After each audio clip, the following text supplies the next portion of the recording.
श्री गुरु चरण सरोज रज निज मन मुकुर सुधारी।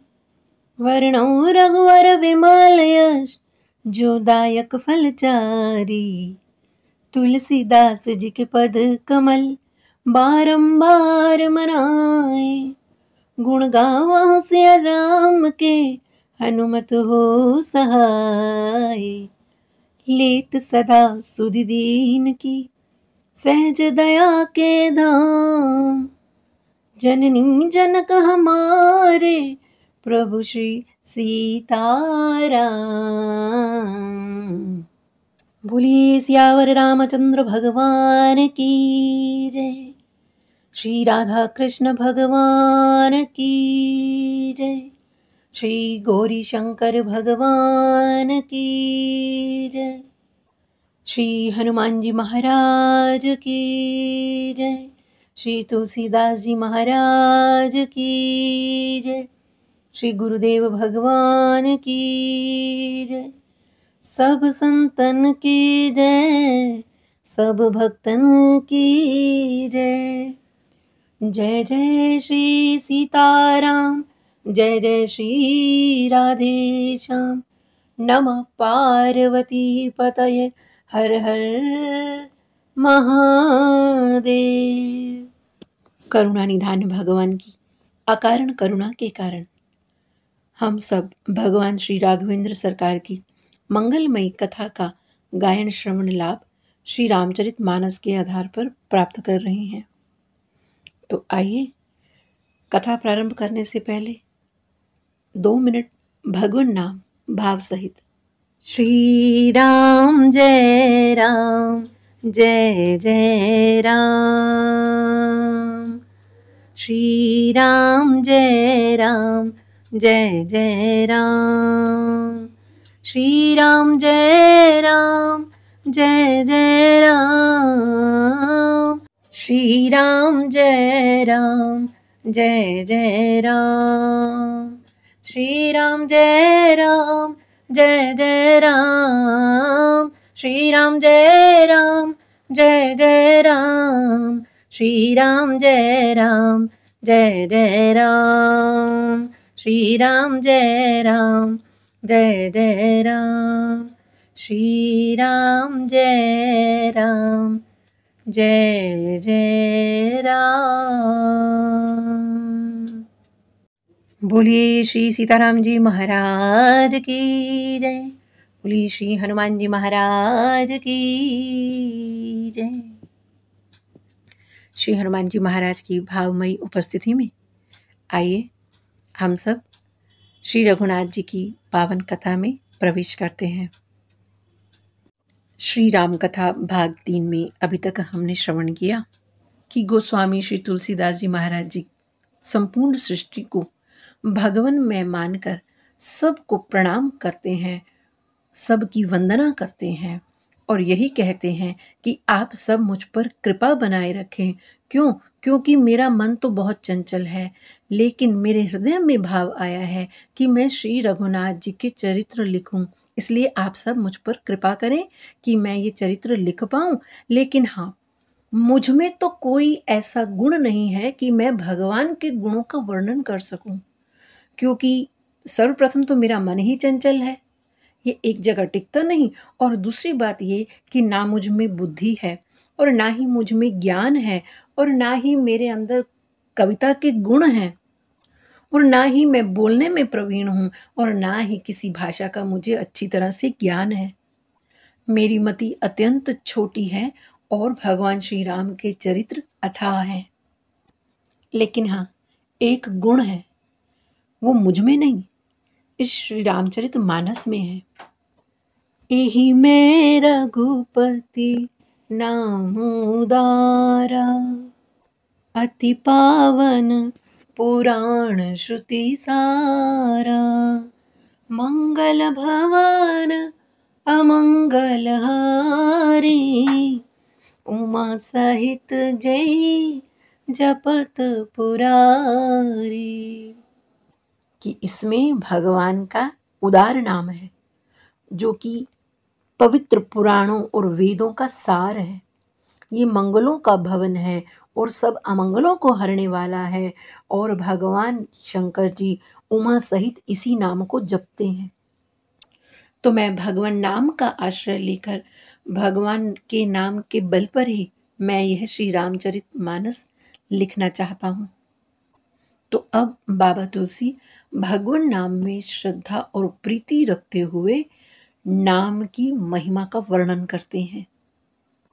तो आइए इसी प्रसंग को आगे बढ़ाते हुए हम आज की कथा में प्रवेश करते हैं।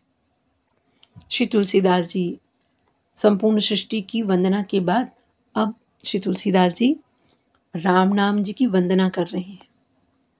बंदौ नाम राम रघुबर को, हेतु कृसान भानु हिमकर को, विधि हरिहर में वेद प्राण सो, अगुण अनुपम गुण निधान सो।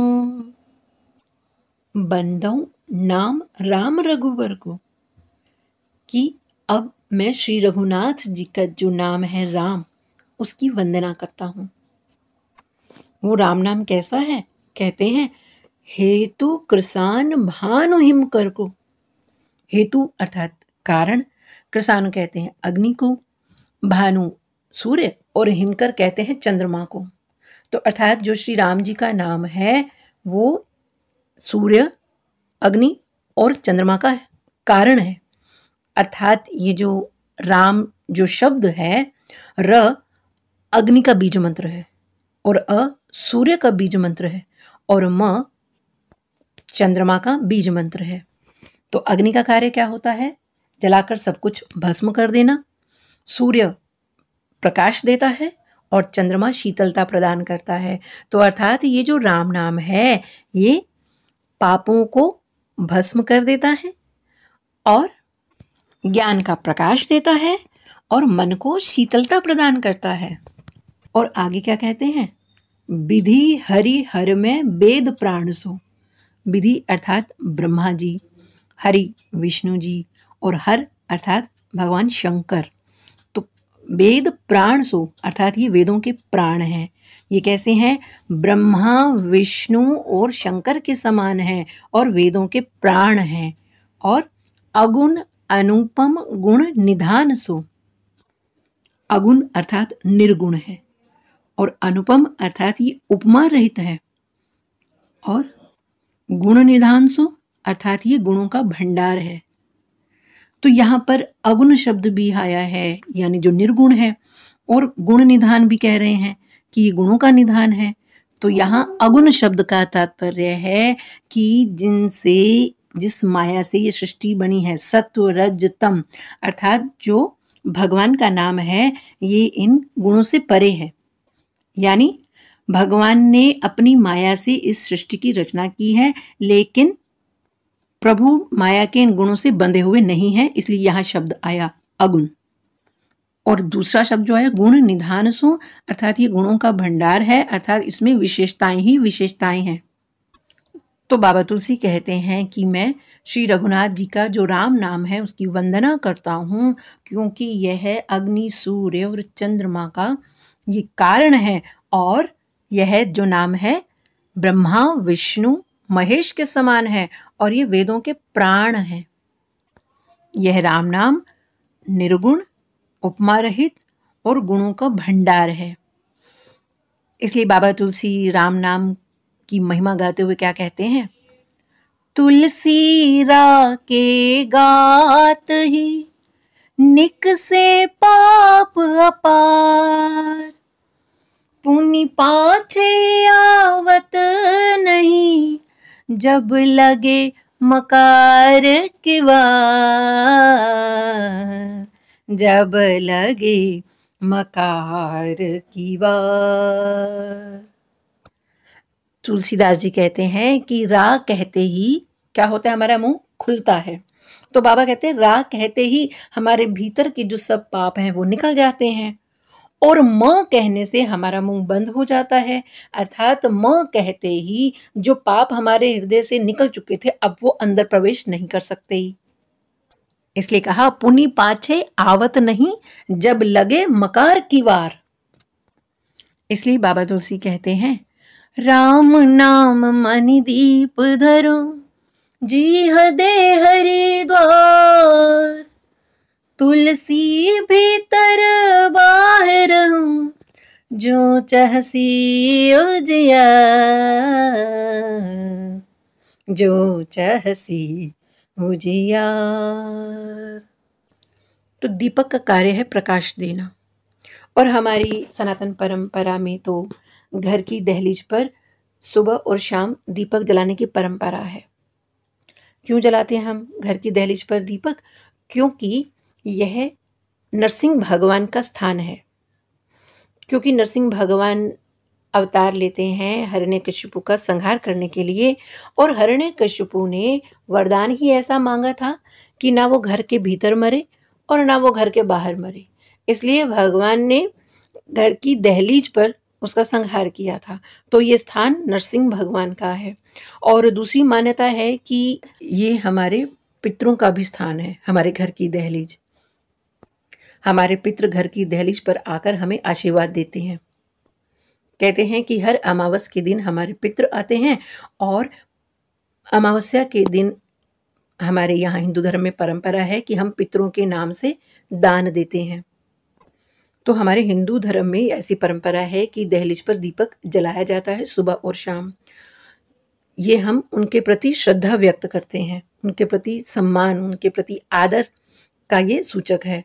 और ऐसी भी परंपरा है कि जब भी आप घर से बाहर जाएं तो अपने घर की दहलीज को प्रणाम करके, अर्थात नरसिंह भगवान का और अपने पितरों का आशीर्वाद लेकर जाएं, और आएं तब भी दहलीज को प्रणाम करें।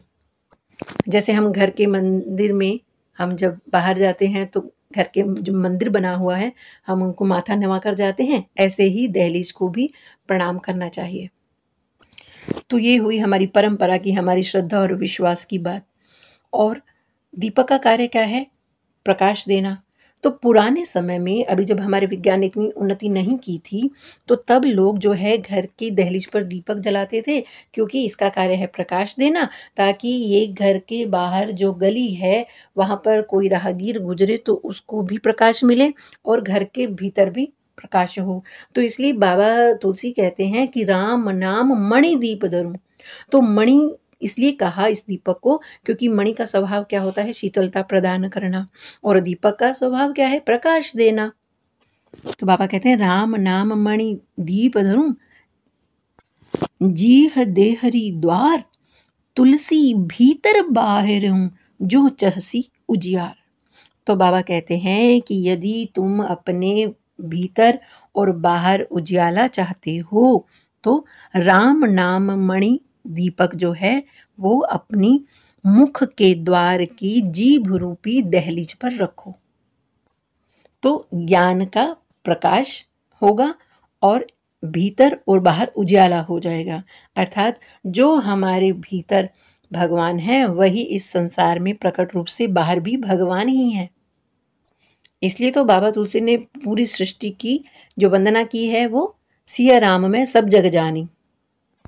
तो राम नाम लेने से, मुख से, अपनी जिह्वा से बार बार उच्चारण करने से हमारी अज्ञानता मिट जाएगी और बाहर भी हमें वो भगवान का ही स्वरूप नजर आएगा, और हमारे घर जो हमारे भीतर भी है, बाहर और भीतर दोनों तरफ उजियाला हो जाएगा।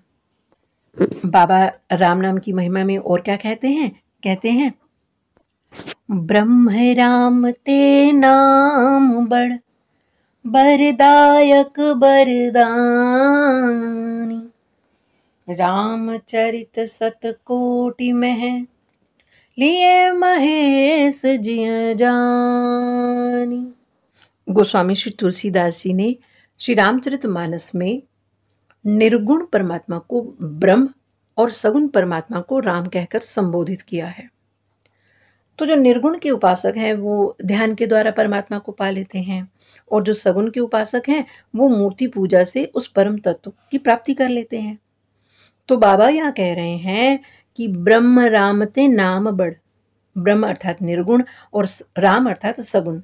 तो कह रहे हैं निर्गुण और सगुण से नाम बड़ा है।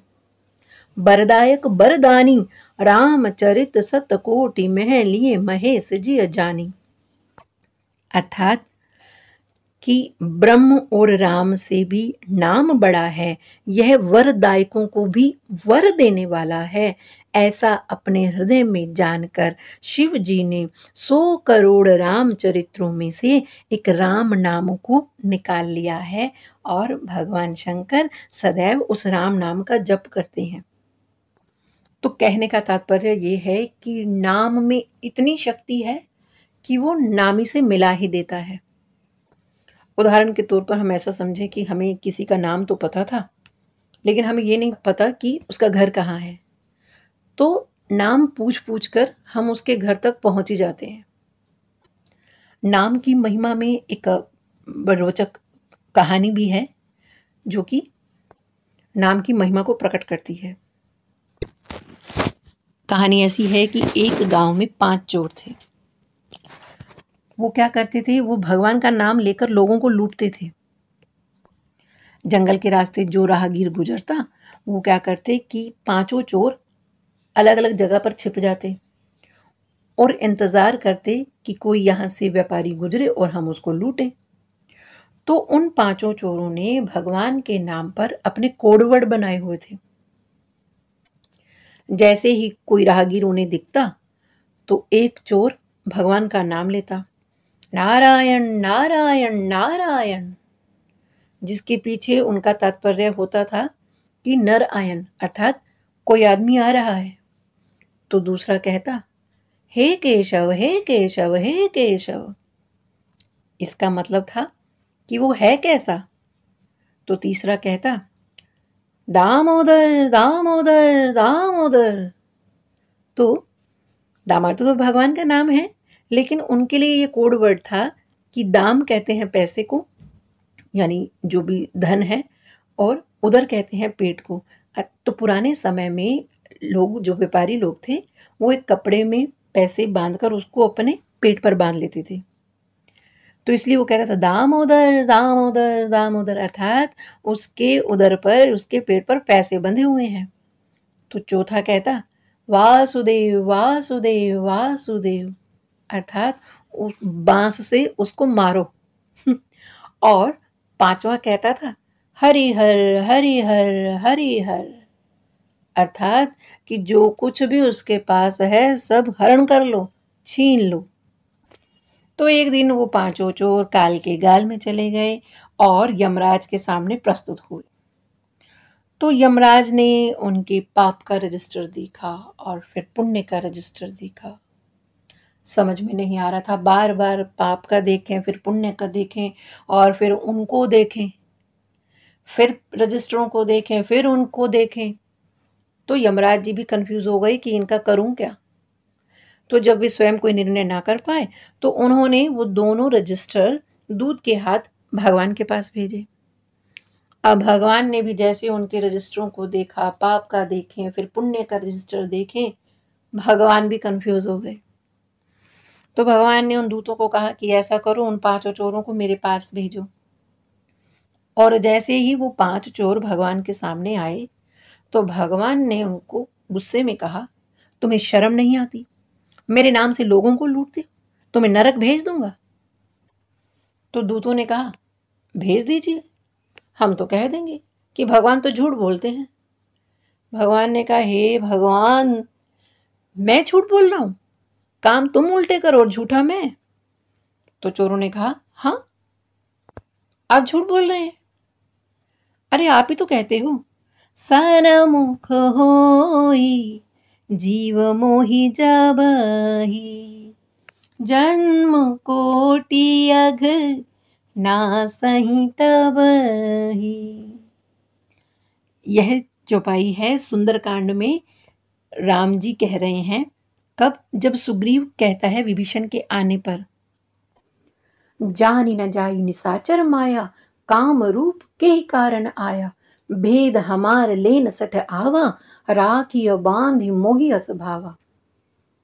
और तब भगवान श्री राम क्या कहते हैं, सखा नीति तुम नीक बिचारी, ममपन शरणागत भयहारी। सन्मुख होई जीव मोहि जबहि, जन्म कोटि अग नासहि तबहि। तो भगवान श्री राम कहते हैं कि मेरा तो प्रण है कि मैं शरण में आए हुए को अभयदान देता हूं। अगर कोई महापापी भी मेरे सम्मुख आ जाता है तो मैं उसके सब पापों को नष्ट कर देता हूं और उसे अपना धाम देता हूं। तो चोरों ने यही कहा कि प्रभु आप ही तो कहते हो कि कोई भी मेरे सम्मुख आ जाए तो मैं उसके जन्म कोटि अघनासहि तभी, कि मैं उसके करोड़ों जन्मों के पाप नष्ट कर देता हूं। और अब आप कह रहे हो कि मैं नरक में भेज दूंगा, तो इसका मतलब आप झूठे। अब भगवान भी ऐसे लोगों से हार जाते हैं। इसलिए तो देवता ऋषि मुनि इस मनुष्य देह की इतनी प्रशंसा करते हैं। इसलिए तो भगवान भी परवश होकर, भक्तों की भक्ति के परवश होकर वो उनके अधीन हो जाते हैं। इसलिए तो कहते हैं कि संतों के पीछे पीछे भगवान चलते हैं। तो भगवान भी उन चोरों पर हंसने लगे और कहने लगे कि चलो ठीक है, तुम यहीं रहो। तो कहने का तात्पर्य ये है कि ये नाम की ऐसी महिमा है कि नाम नामी से मिला देता है। तो इसका मतलब इस कहानी से हम ये ना समझें कि चलो कि हम पाप कर लेते हैं, भगवान का नाम ले लेंगे और फिर हमें हमारे पापों का दंड नहीं भुगतना पड़ेगा, और हम सोचें कि चलो रिश्वत ले लेते हैं और अपनी रिश्वत के पैसों से ही कुछ जो अंश है पैसों का वो हम दान में लगा देते हैं तो हमारा धन शुद्ध हो जाएगा, हमारे कर्म भी, उनको हमें पाप नहीं भुगतना पड़ेगा। अरे महाराज, भगवान स्वयं श्री राम जी कहते हैं रामचरितमानस में कि मोहि कपट छल छिद्र न भावा, कि मुझे कपट छल छिद्र नहीं भाता है। इसलिए हम ऐसा सोचकर कभी भी अपने पापों को इतना ना बढ़ाएं कि चलो हम भगवान का नाम ले लेंगे। भगवान ने क्लियर कर दिया कि मुझे वो लोग बिल्कुल भी अच्छे नहीं लगते हैं। तो कपट से किया गया अपराध का फल तो अवश्य ही भोगना पड़ेगा, और अनजाने में यदि हमसे कोई पाप हो जाता है तो वो उसको भगवान क्षमा कर देते हैं।